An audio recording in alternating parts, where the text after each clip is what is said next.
মার্কিন ইসরায়েলি হামলা শুরুর পর থেকে এখন পর্যন্ত শত্রুপক্ষের অনুপ্রবেশকারী ১৬০টিরও বেশি ড্রোনের পাশাপাশি উন্নত যুদ্ধবিমান ও ক্রুজ ক্ষেপণাস্ত্র ধ্বংস করা হয়েছে বলে দাবি করেছে ইরান।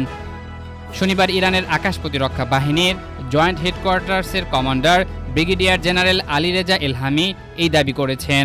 ইরানের সেনাবাহিনী ও ইসলামিক বিপ্লবী গার্ড বাহিনীর আইআরজিসির আকাশ প্রতিরক্ষা অবস্থানগুলো পরিদর্শনের সময় তিনি বলেছেন, ইরানি ইউনিটগুলো সফলভাবে শত্রুদের কয়েকটি উন্নত যুদ্ধবিমান, ১৬০টিরও বেশি ড্রোন ধ্বংস করেছে।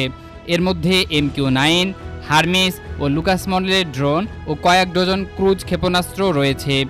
ব্রিগেডিয়ার জেনারেল আলী রেজা এলহামি বলেছেন, শত্রুরা কোনো আক্রমণাত্মক অভিযান চালানোর আগেই এসব পদক্ষেপ নেওয়া হয়েছে, যা হামলাকারীদের কাল্পনিক প্রচারণা ভেঙে দিয়েছে।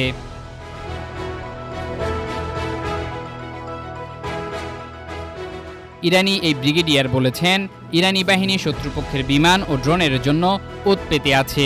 তিনি বলেন, সেনাবাহিনী এবং আইআরজিসি ইউনিট শত্রুপক্ষ একাধিক চতুর্থ ও পঞ্চম প্রজন্মের যুদ্ধবিমানকে লক্ষ্যবস্তু ও ভূপাতিত করা ছিল মূলত কৌশলগত দক্ষতা, আধুনিক সরঞ্জামের উদ্ভাবনী ব্যবহার এবং আকাশ প্রতিরক্ষা ব্যবস্থায় নৈপুণ্যের ফল, যা শত্রুবাহিনীকে বিভ্রান্ত করে দিয়েছে। তিনি বলেন, সেনাবাহিনী ও আইআরজিসি সব আকাশ প্রতিরক্ষা নেটওয়ার্ক ঐক্যবদ্ধ এবং যে কোনো মূল্যে ইরানের আকাশসীমা রক্ষায় অঙ্গীকারবদ্ধ।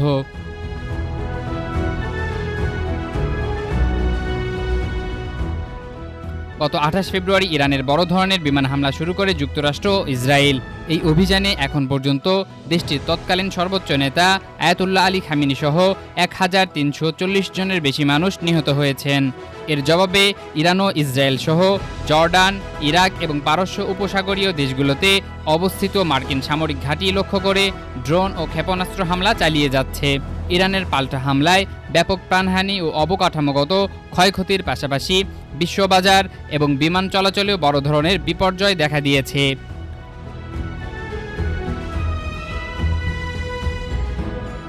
মারুফ বিল্লাহ, আজাদের খবর।